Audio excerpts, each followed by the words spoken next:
প্রথম টি-20-র মতো সিরিজের দ্বিতীয় টি-20তেও নেদারল্যান্ডস রীতিমতো খড়কুটোর মতো উড়ে গেল বাংলাদেশের সামনে।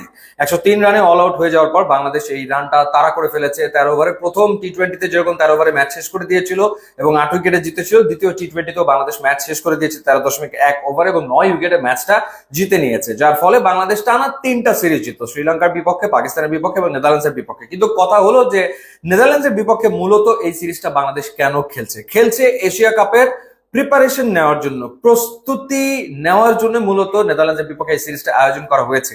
তো সেখানে প্রশ্ন জাগতেই পারে যে টসে বাংলাদেশ জিতলো দ্বিতীয় টি-20তে, তারা আসলে আগে ব্যাট করলো না কেন? কারণ বাংলাদেশের বোলিং ডিপার্টমেন্ট যথেষ্ট রকম শার্প, ধারালো, তারা ভালো করছে ম্যাচের পর ম্যাচ।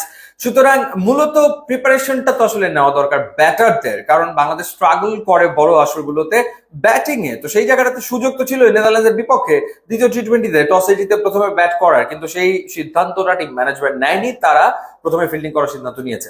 নেদারল্যান্ডসের বিপক্ষেও যদি বাংলাদেশ আসলে সাহসী সিদ্ধান্ত নিতে না পারে তাহলে আসলে কেমন করে হবে?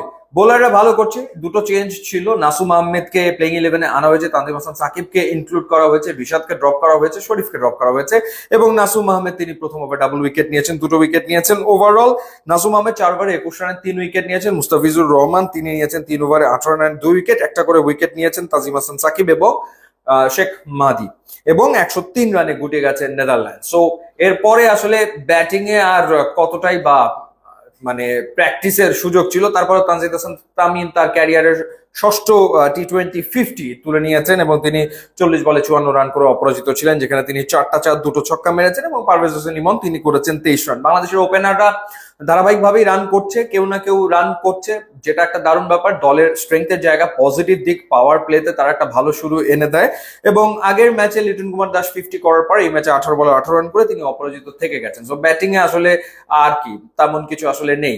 সো যেটা দেখার ছিল সেটা হচ্ছে যে সাইফ হাসান যেরকম আগের ম্যাচে একটা দুর্দান্ত ইনিংস খেলেছে, তো সেই জায়গাটাতে যদি তাওহিদ হৃদয় কিংবা জাকের আলী অনিক কিংবা শেখ মাহাদি তারা যদি প্রথমে ব্যাট করার সুযোগ আসলে পেত এবং বাংলাদেশ যদি 200+ স্কোর করতো, যেহেতু সিলেটের উইকেট খুব ভালো, সেই ক্ষেত্রে ব্যাটিং এর একটা ভালো প্র্যাকটিস চর্চা আসলে হয়ে যেত।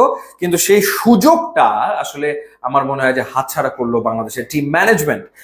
হয়তো তাদের কাছে সিরিজ জেতাটা ইম্পর্টেন্ট ছিল, কিন্তু সিরিজ জেতার পাশাপাশি এশিয়া কাপের প্রিপারেশনও খুব ইম্পর্টেন্ট। কারণ আপনি পরপর 3টা সিরিজ জিতেছেন, কিন্তু এশিয়া কাপে গিয়ে যদি কাঙ্ক্ষিত ফলাফল করতে না পারেন তাহলে আসলে লাভ কি? বৈশ্বিক আসরে গিয়ে ভালো করতে না পারলে তাহলে আসলে লাভ কি? তো সেই জায়গাটা থেকে আমার মনে হয় যে আগে ব্যাট করলে ভালো হতো। সো আর একটা টি-20 বাকি রয়েছে, সেই টি-20তে যদি বাংলাদেশ টসে জিতে হয়তো আগে ব্যাট করার ডিসিশন নিতে পারে, কিন্তু এই দিন সেই সাহসটা বাংলাদেশের টিম ম্যানেজমেন্ট দেখাতে পারেনি।